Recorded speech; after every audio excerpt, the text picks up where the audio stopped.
Hello everybody, it's everyone's favourite feisty feline, Xephas Gracepaws here. If you're new around here, please subscribe and ring that bell for more furry fandom related content. Also, why not join my Discord community, link in the description. Today we're going to be doing something a little bit different. I swear I start every video with that. But this video is pretty different to my previous videos. Now, you might be aware of a popular question and answers website called Yahoo Answers. I mean, it's only been around for like, what, 15 years? So it's pretty new, it's pretty niche.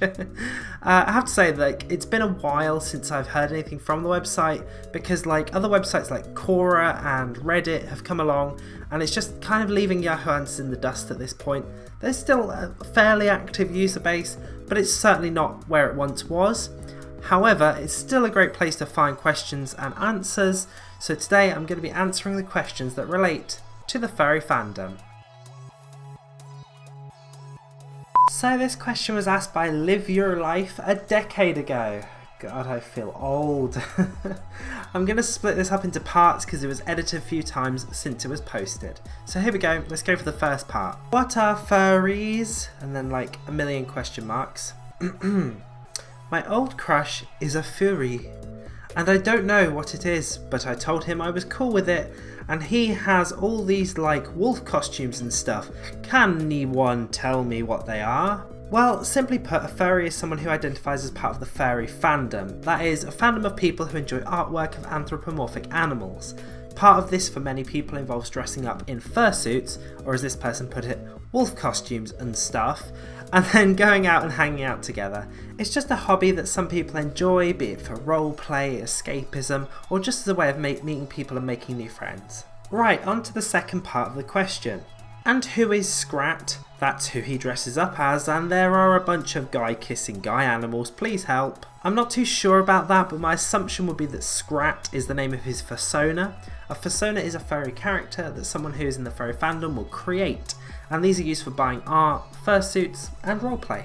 And the final part of the question, and no, not the Scrat from Ice Age, this one is green and black, could it mean he is gay? Yes, absolutely, all fursonas that feature the colours green or black are immediately gay, like everyone knows that they are the gayest colours. No, but seriously, that's not really a question that we can answer, the only person that can really answer that is him. The fact that it's green and black, I don't think that really has any correlation on his sexuality. So from looking at this question, I can tell that the poster is probably quite young. I mean, this was posted 10 years ago, so they're like 20 or something right now, but I can tell they're quite young at the time of posting this. On to the next question. So the next question was posted by dman1233 9 years ago. Picking all the most recent content today. Let's just hop right into it. How do I become a furry? Okay, I'm just asking how to become a furry. If you answer this, please give me a good answer. I just want to know, I guess, everything I need to know to be a furry. I would appreciate if an actual furry would answer this question. Thanks! Well, I might be 9 years late, but I'm an actual furry here to answer your question. I mean, by now you're probably either a furry or you've given up on the idea because it has been almost a decade, but better late than never, right? So becoming a furry is pretty much as simple as calling yourself a furry. There's no like registration forms for being a furry. Just hang around with some of the popular furry places and you'll be fully versed on the fandom in no time. Now, 9 years ago this wasn't really an option, but nowadays the best place to go is Discord, as you can join a furry server and chat to other furries, make friends, and just generally find out more about the fandom. I've talked about all the places you can go in much more detail in my Resources for New Furs video, link in the description. Right, on to the next question. This question was posted by GeoGhoul 5 years ago, so at least we're starting to get some more recent stuff through.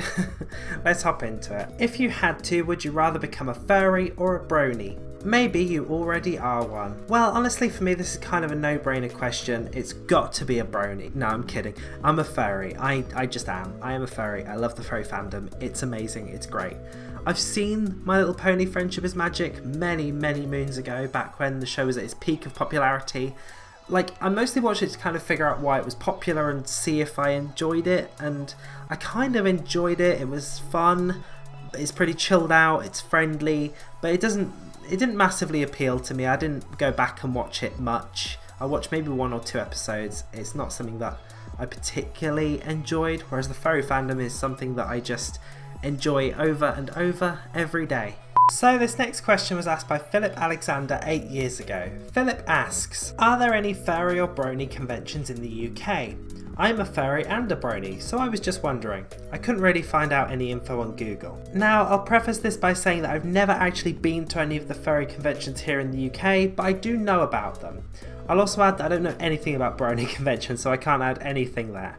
So, in the UK, there are 3 main furry conventions that I know of. There's Confuzzled in Birmingham, ScotiaCon in Livingston, Scotland, and Just Further Weekend, which takes place in Bristol. One day I'd love to go to one of them, and if I ever do, I'm going to be sure to make a cool vlog video on it, so stay tuned for that. Our next question was asked anonymously 6 years ago, and having seen the question, I can't say I blame them for staying anonymous. Is furry porn illegal in the UK?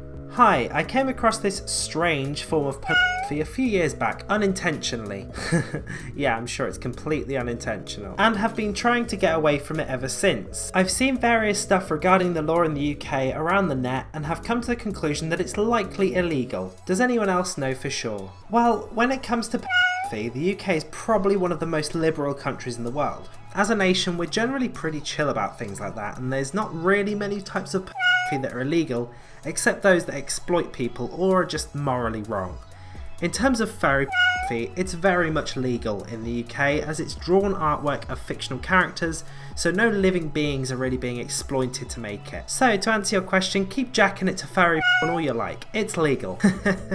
Okay, and this is going to be the penultimate question of the video, asked by The Dude 10 years ago. Is there any furry artists drawing for free? I was just wondering if there was any place where I can find a furry artist who does free requests, no matter what they are. I have a few scenes I'd like to see on paper, but I can't draw. Now, I wouldn't recommend you go out and ask furry artists if they'd work for free. I feel as though that could be quite disrespectful to go to an artist, especially if they've made you aware of pricing. I'd recommend going to sites such as Twitter or Fur Affinity because there are a lot of up and coming artists who offer artwork for free or cheaper pricing. But just as a rule of thumb, if an artist has made pricing clear, do not ask them for a free commission. And the final question of the video, asked by an anonymous user 9 years ago. Where did all the AntiFairy Groups go? It seems all the AntiFairy Groups have died off. Where did they go? How did they go? And where are all the people who still fight against the furries? No, don't care about spell check-in, so don't bother trolling. Right, well the way this is written kind of tells me they're likely quite young, so I'll give them the benefit of the doubt there. It's good to see that even 9 years ago, a lot of the anti-furry groups were starting to die off. My only real answer to this question is to say that perhaps the people who organise these groups have grown up and they realise that hating other people for their interests and choices in life, especially when those interests and choices don't affect other people, is wrong. Honestly, I'm just a big believer in letting people do what they want as long as they don't harm anybody else. So there we go, that's going to do it for this video. I hope you all enjoyed this, considering that it was a little bit different to the usual kind of videos I make. Thank you all for watching. Remember to like, comment and subscribe, and I'll see you in the next one.